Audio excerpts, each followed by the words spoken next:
Wir machen jetzt ein kurzes Intermezzo. We do an intermezzo, so-called, with, I call the second part Inspirations, which will be done by Christoph Graf zu Stolberg. Vertritt die Future Forest Initiative. He is one of the guys who own a lot of wood on their own. And we have a representative from the Fachhochschule Erfurt with us, Patrick Vogt, who will present their activities in person. We have Uwe Schneider with us today, presenting on forest and clean topics, of course. We have a representative of FSC Germany with us, presenting, and I'm calling Isabel Ahrens. I do not know whether she is here. No, so we are probably just on time for our lunch.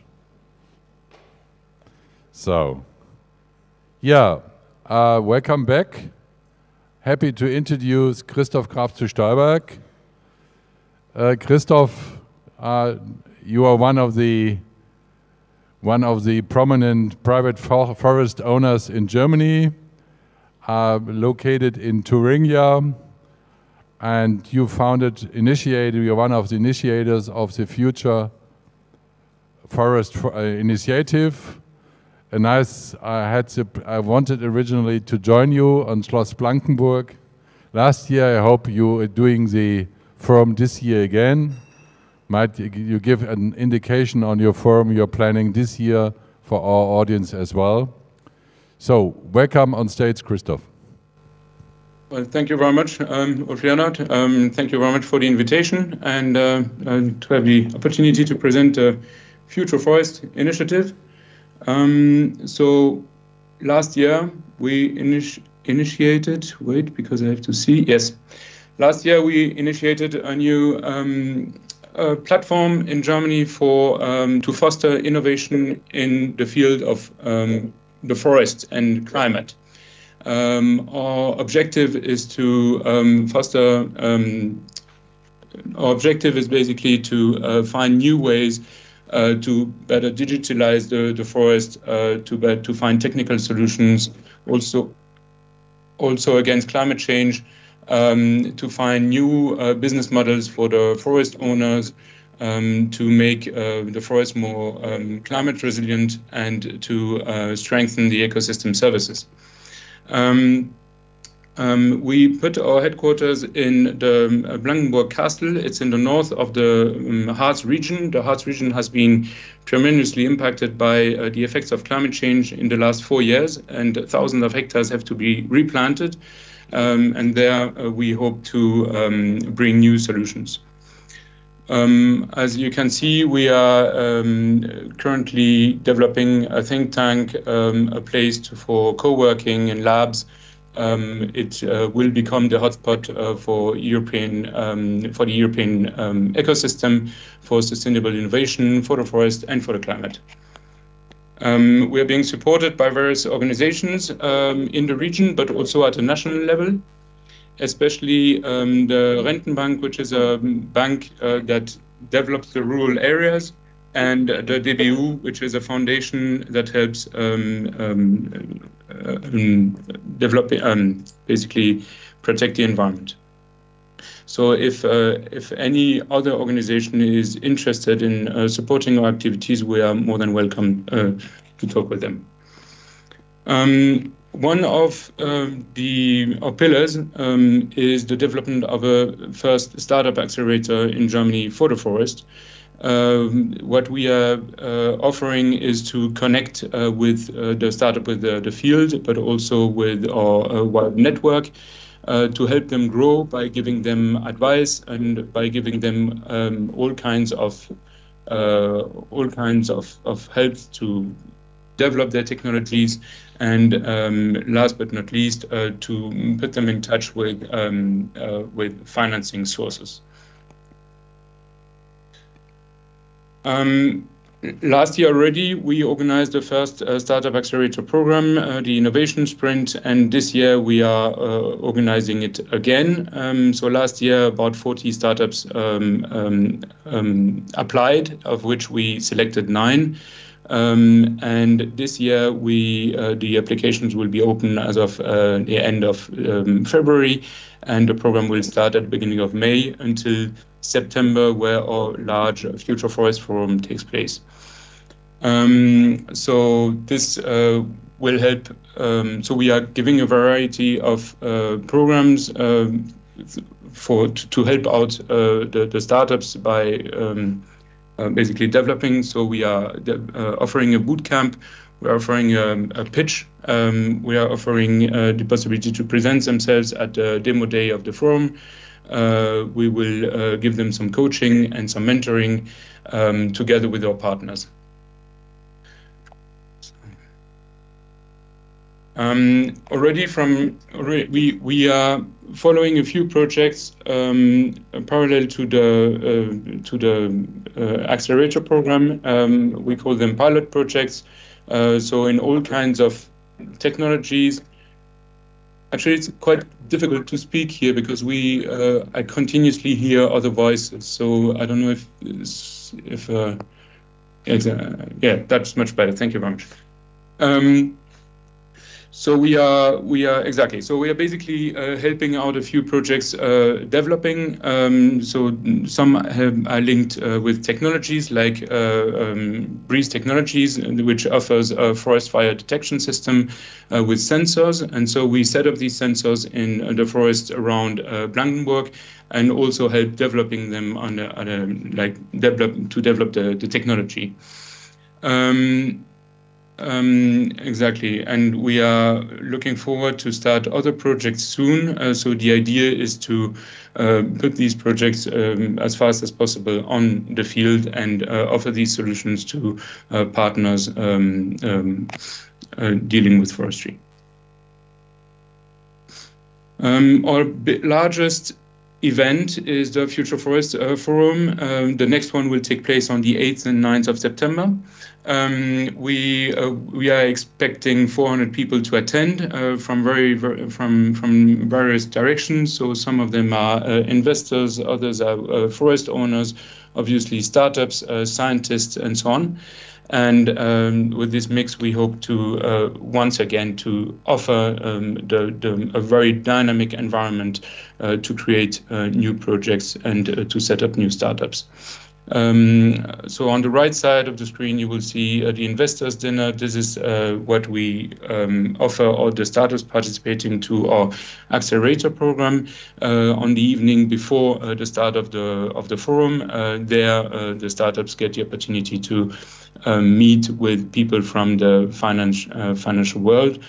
And it went very well last year, so we are looking forward to this year's issue.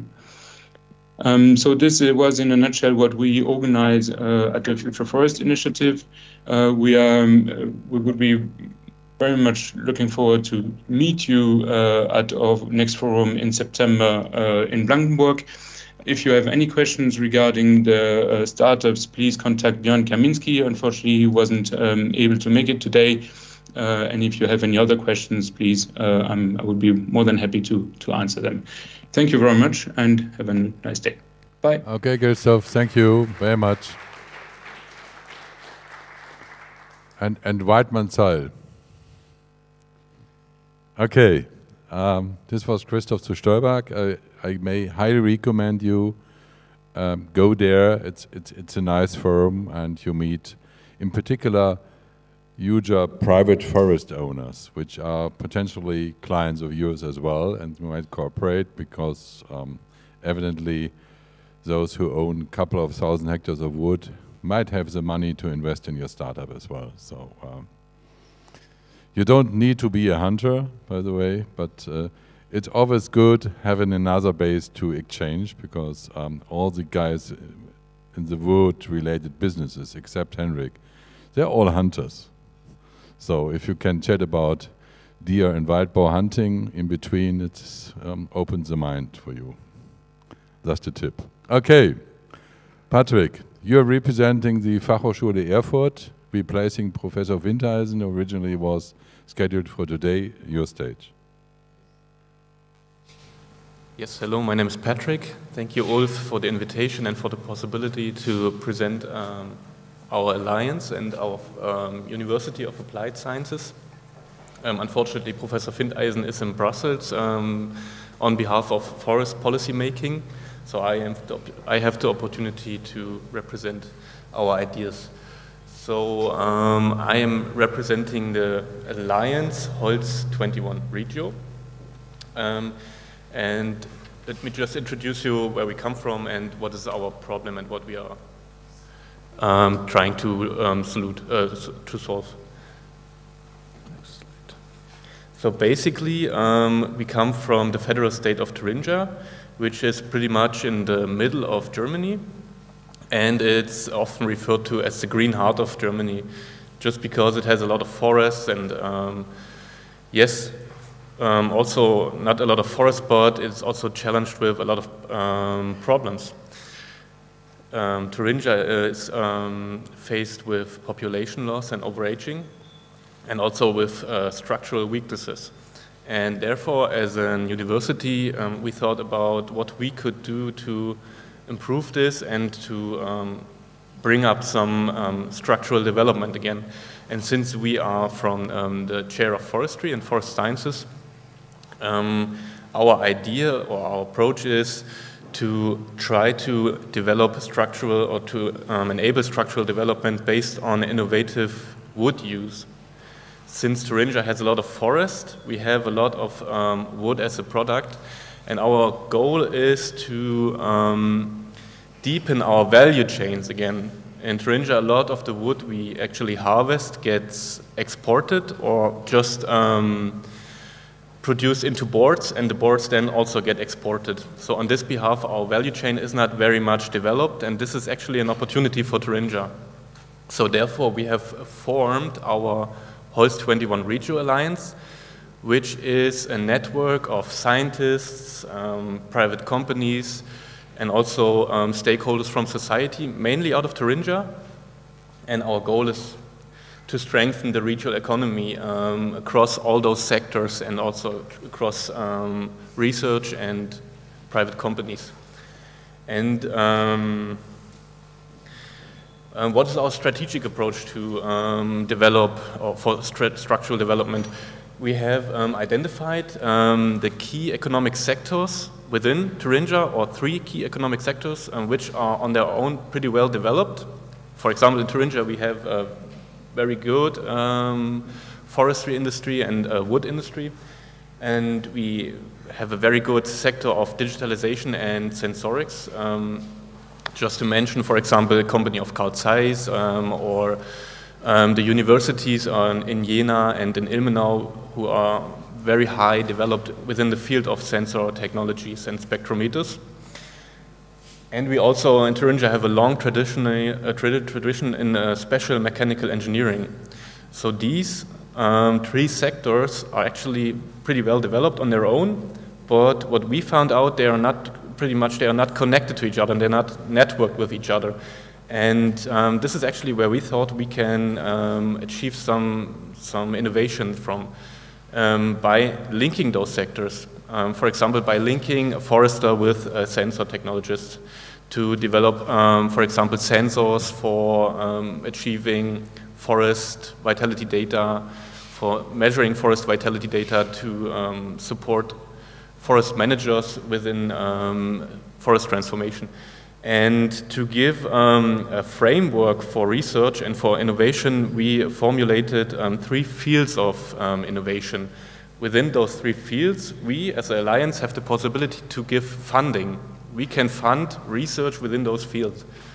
So to illustrate it a bit more, I just put on another slide. We have the 3 innovation fields: climate resilient forest transformation, which is trying to address securing our resource base. If we do not transform our forests into more climate resilient forests, we won't have enough resource for our wood-based bioeconomy. Then also another research field is the value chain wood. And pretty much the most important field, I think, for today's convention is the research field, future construction material wood. This is a field where we try to encourage researchers to develop new approaches for material, new wood materials, building with wood, for like timber construction, timber module building. And in this field, again, we have the opportunity as an alliance to give funding. And this is actually what we are looking for on this convention. So we can, if you are on this field and have an interesting research idea, we can help you develop your idea and provide you with funding. And also, since we are a network, like I said, of researchers in the field of digitalization, in the field of sensor technologies, we can also connect you with the scientists you need for your ideas. So I would be very grateful if you have some people who are looking for developing ideas, contacting us. Thank you.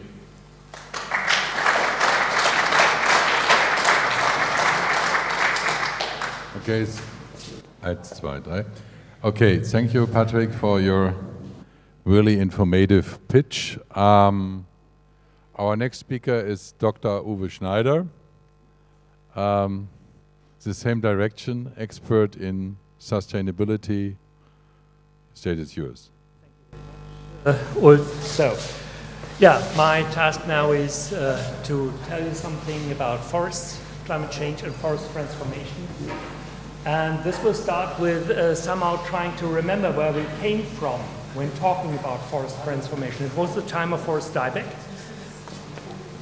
Sorry, now better. It's the time of forest dieback, and this was the time when all we believed that forests will never recover again.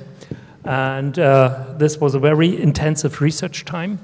And you may remember those advertising in the newspapers so that the forest will die and so on. So it was related to the magnesium deficiency symptom all over Germany. And we tried to find out what the causes were. And some of the causes, for instance, because we, of course, used fertilization to make trees recovering, showed that if we add magnesium, trees recovered. And the symptom behind very often was if they don't have magnesium, the phloem will collapse in the needles. They don't produce starch, so they don't produce what also roots need for growth. So their interaction between shoots and root systems was somehow damaged. So by fertilization, we learned that we could heal the symptom. So these are cross-cuttings showing the effects of magnesium deficiency on tree health and needle physiology. We did a lot of publication on that, books after books, and finally we saw that the prognosis, which was stated in 1995, that forest decline will go on and that about 30% of forests in Germany will die, and that this will account for economic loss of at least 5.5 million D-Mark, at that time D-Mark, that this was not backed by data, because what we discovered at the same time, and this was not found out by funding of the German Ministry of Research, but by Europeans, by the EFI in Finland, European Forest Institute, that the forests in Germany and all over Europe were growing faster than they ever did before. So, and this was starting already in the 1950s. So the people from the forest sector who did those measurements together with the colleagues all over Europe said something different happened at that time already. So these data were backed by studies all over Europe. So it was published by a speaker from Freiburg in 1996. And there was a follow-up project, big EU project called Recognition. And at that time, we gradually got an idea that behind this forest dieback, and already happening at that time, nitrogen emissions, but also increasing temperatures and CO2 were rather the drivers of the forest state and were the explanation for the enhanced growth of our forests. And of course, then people started more and more to relate forest growth patterns to CO2 increases and the increase of nitrogen emissions to forests. So in other words, we got an idea that our forests were treated like a junkie. So they were really fed with all what they need for growth. And this, of course, then led to a collision with the climate effect, because these trees then were accustomed to higher transpiration rates. So the whole system then, in times of drought, were much more affected by these climate change effects in the recent decades. So, and of course, global emissions of greenhouse gases, they came from electric power and heat production, other energy from industry, transport, building infrastructure, but also land use accounted for this increase, but mostly with regard to industrial agriculture. It was the forests which were, of course, still supposed to be a carbon sink in this context. So what was the effect of the last decades which led to this enhanced climate change phenomena? It was the enhanced melting of the Arctic ice shield. The effect of this enhanced melting of the Arctic ice shield is simply that the temperature gradients between the southern parts of the northern hemisphere and the Arctic decreased as well. But this was the motor all over the last centuries for this, the driver of our intensive weather changes. So nowadays, certain weather states tend to remain more stable. So we have longer extended drought periods, we have higher numbers of hot days, but we have also more extreme flood events. So it's really the same metal, but with different sides. So the jet streams become weaker and they begin to meander, and the weather situations remains more stable in the northern hemisphere. So finally, the hypothesis was disregarded once explaining the forest dieback, saying that all this came from acid rain. So, and it was Bernhard Ulrich who was the one who led all this research at this time, who formulated the hypothesis, and he was, a couple of decades later, he revised this, rejected this hypothesis. So, but for decline research was a very intensive time of research, and maybe the hypothesis was wrong, but the outcome was not that bad. Finally, and this is what I want to point it out, it was that we learned we need more stable forest. Ecological forest conversion was needed. So, and this then was the focus of the last 20 years, also in research. So we learned that we have to come up with mixed forests, and particularly in the subcontinental northeastern parts of the German lowlands. And this means transforming pine trees, Scots pine stands, monocultural stands into beech stands or mixed deciduous stands. So I don't want to go into detail with regard to all the benefits of mixed stands. It's related to water leaching from the ecosystem, which is much higher. It's related to higher carbon sequestration in the forests.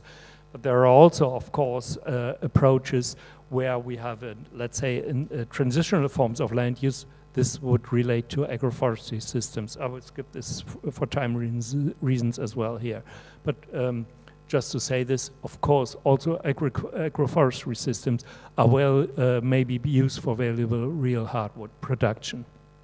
So what is the forest transformation now looking like? Is it really happening? For instance, Brandenburg, 1 million hectares forest land, 600 hectares have been earmarked for ecological forest transformation. Currently, approximately 5,000 hectares are transformed into mixed stands per year. This would mean the goal of Brandenburg would be reached in 120 years. So we need a little acceleration factor. At least we need 25,000 hectare forest transformation per year. So this is quite a challenge.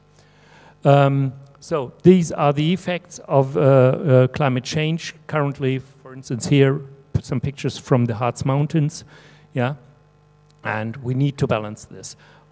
But 21, we had the highest, the lowest CO2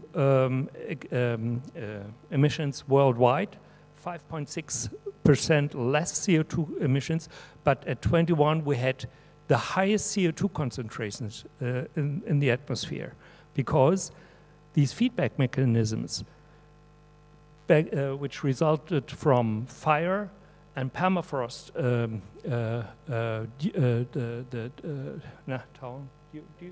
melting of permafrost soils. Yeah? All this led to higher CO2 concentrations. So this is a real dramatic development. And just to show you a picture for Germany, this is the perspective for Germany. So we have to take into account higher and heated days, a higher number of that, and this will certainly cause a big problem for foresters in the future as well, and we need a big transformation approach. So we'll now skip some of those slides, but one word, since 2017, we are not longer believing that forests are CO2 sinks rather than CO2 sources. So, and this is backed by data of the Thünen Institute, which was published by Thünen. So, I would skip this. This is some general information about forests. My last slide. To sum this up, forests cover almost 1/3 of Germany's area, and we have a private private land owner structure in those forests, which has to be taken into account. So forest transformation must have a revenue. We have to take care of this. And since 280,000 hectares of forest in Germany were considered to be damaged by the last drought events in 2018, 19, and so on, but also by storms and consequences, abundance of bark beetles and forest fires. And despite of that, we have to maintain, when we think about forest transformation, that construction wood has to come from pine and spruce as well. So the mixture is something we have to take care of, because we cannot simply transfer the system in a market where only beech and other deciduous hardwood trees will take over. So we still need the other species as well. Therefore, we need to think about the structure of our future forests. Thank you very much. Okay.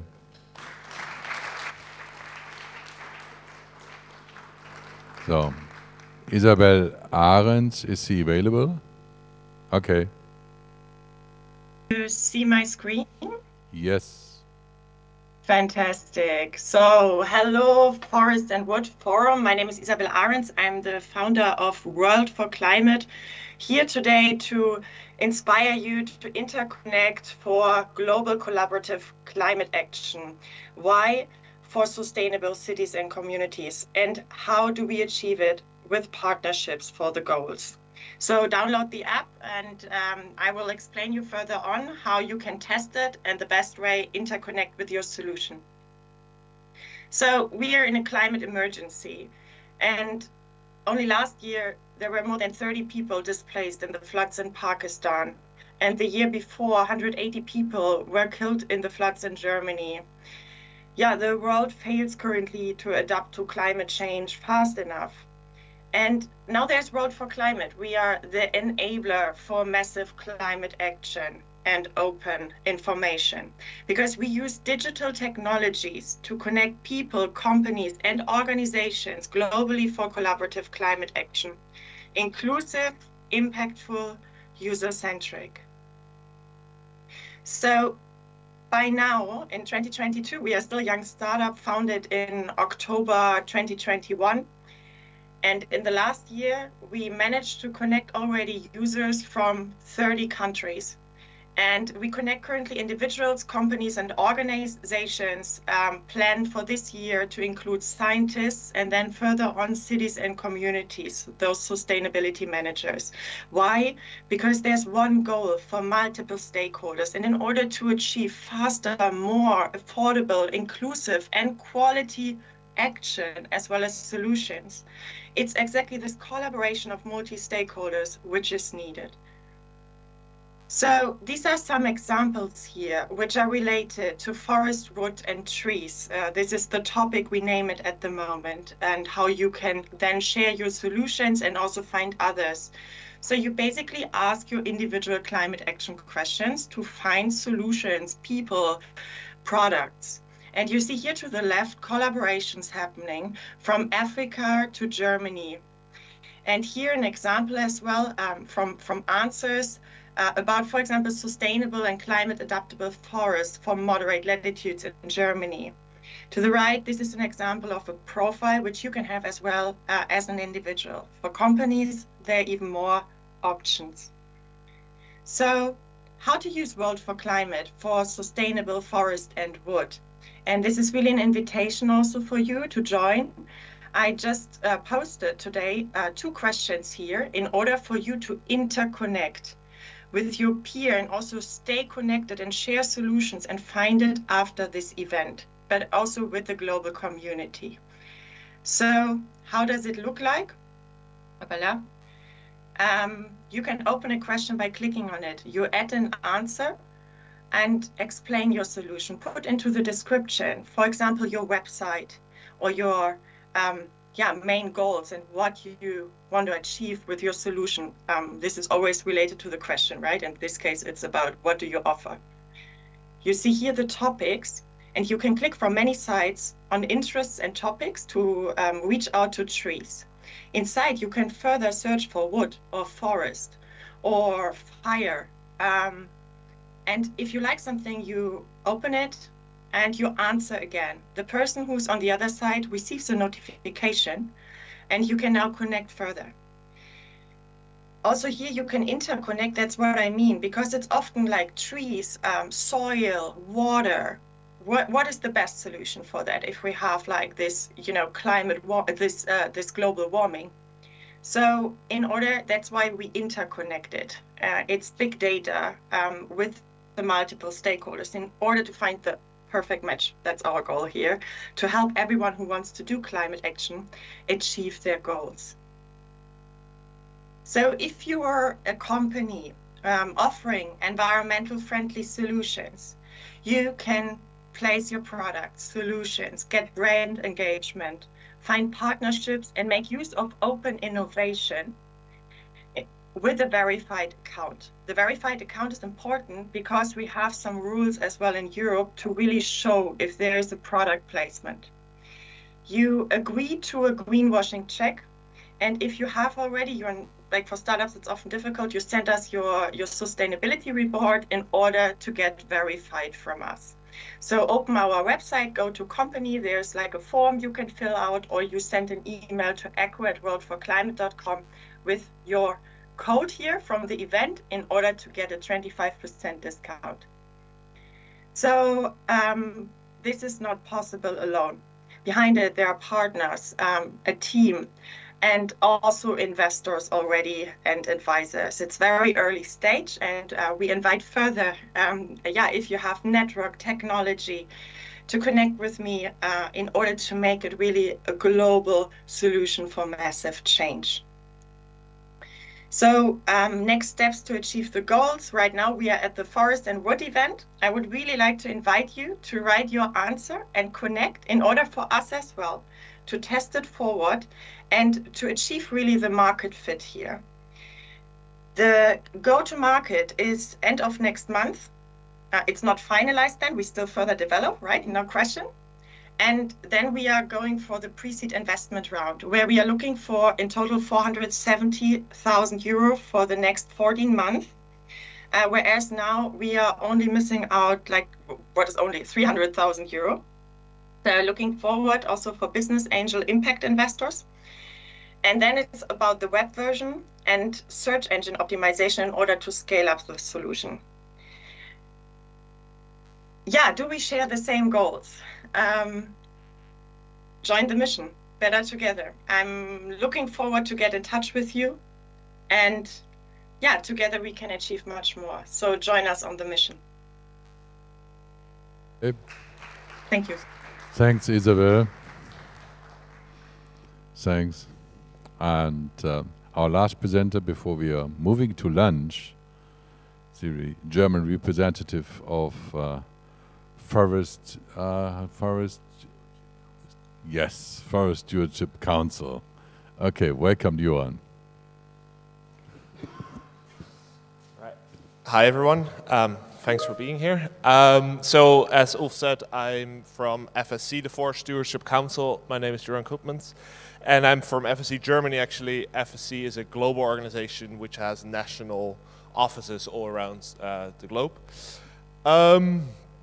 As we are the startup and innovation, I'm not going to talk about the classic FSC certification and the chain of custody certification, but a bit more about the FSC ecosystem services, which is a new service launched in 2018, but now actually getting up to speed. Okay, well, that's the wrong order. But anyway, I'll start here then. And FSC is a system with a chamber balance. So it's an NGO with members from the economic side, social side, and the environmental side. So WWF is a member, but also all sorts of wood processors, forest owners. IG Bau in Germany is, for example, a member. And every standard and every main decision is always chamber balanced and has to be approved and can be blocked by every chamber, so it means the processes can be relatively slow if you're unlucky.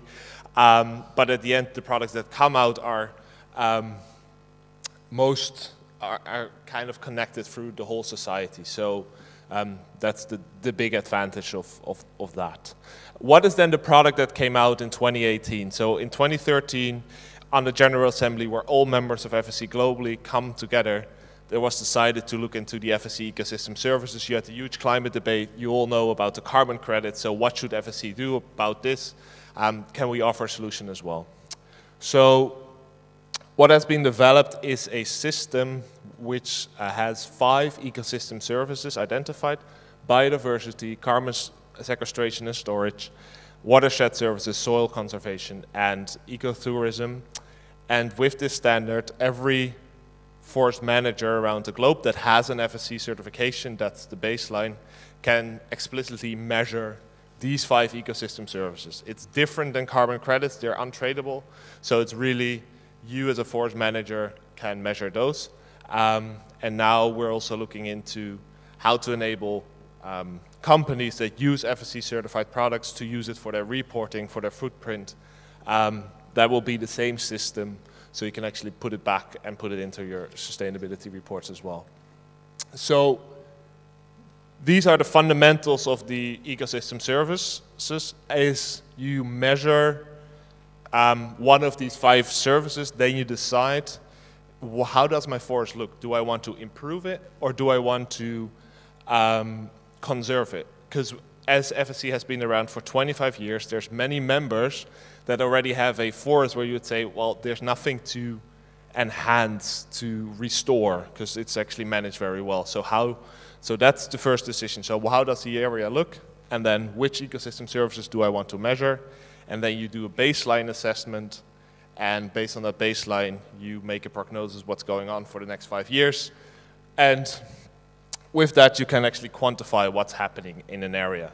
With quantification, it enables forest owners to make it more into you can put a value on it. Still the debate, what does a woodpecker cost? Of course, that's quite individual, so there's no market as there is with a car, there's no price. So that's very much up to the forest manager to choose the measures and then put a price on it.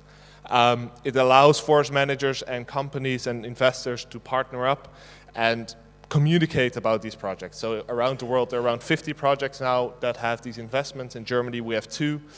And basically what it does, it rewards forest owners that have, and forest managers that shown excellent forest management practices to really show the full scale of what forests are about. And that's not only wood. I know we're here for wood, but it also goes beyond wood. So don't get me wrong, it's not stop harvesting wood, it's both. So you actually also measure the other services that are going on. I'll skip that. Very briefly to what are the people that we're looking for. So I just heard before that a platform is like a container. Well, FSC is a platform for co-creation, has been for 25 years, one of the very first certification schemes and the most trusted certification scheme, and very well known with consumers. So I would really invite you to join us if you are a startup with innovative solutions to measure these ecosystem services, to make it easier, to make it scalable, to also make it easy for forest managers to measure these 5 ecosystem services. Maybe there's even more. You can have a debate on that as well. So please approach us, me, here. We're also looking for project developers that have FSC or have forest areas that are not yet FSC certified or are FSC certified and would like to use this methodology. I can bring you in touch with the local people working in your country or in your project region. So also people that have company interest to say, hey, I want to learn more, please reach out. And finally, we're also looking for investors that are saying, hey, we want to invest in these sustainable forestry practices. Around 200 million hectares of FSC forests are there already worldwide. What I believe that this ecosystem service procedure will do is also unlock a potential for forest owners that are not yet FSC certified because they don't produce wood. So there's all kinds of sources that they manage their forest sustainable, and they can now have access to a market where they can actually get a reward for their practices. As I said, over 1 million hectares already verified with these services around the world. In Germany, we have one that is in Boppard, where we tested everything with a pilot project, and there's more in the pipeline to come. So if you're interested, and if you want to know more, please don't hesitate to contact me. And that are my contact details. And as I said, there's around the globe, there's around 800 people working for FSC, so not that many. But we'll do our best to help you, because I think, and I agree with Isabel there, together we can get a lot more done than alone. And I think FSC has shown for the last 25 years that that can very well work. So thank you, and I think we're off to lunch.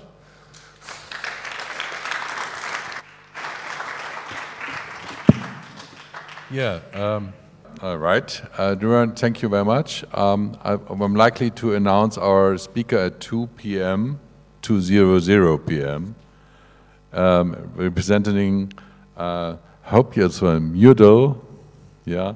He is representing the European Circular Bioeconomy Fund, a really mighty investor in bio-sustainable stuff. So welcome, and in the meantime, we see you again 2:00 here. And enjoy lunch. Thanks.